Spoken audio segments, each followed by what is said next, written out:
ஏன் இவ்வளவு கோவம்? ஏன் இவ்வளவு கதறல்? இதுல எங்க இருந்து நாங்க தான் அனுப்பி வச்சோம்னா புரியல.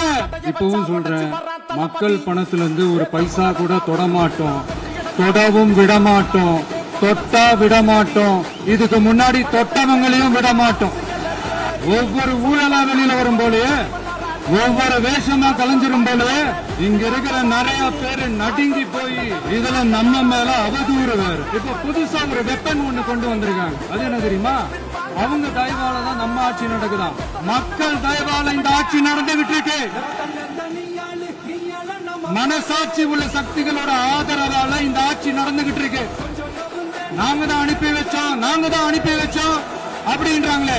அனுப்பி வச்சவங்களுக்கு மினிஸ்ட்ரியில இடம் கொடுத்தா ஏன் கதறீங்க?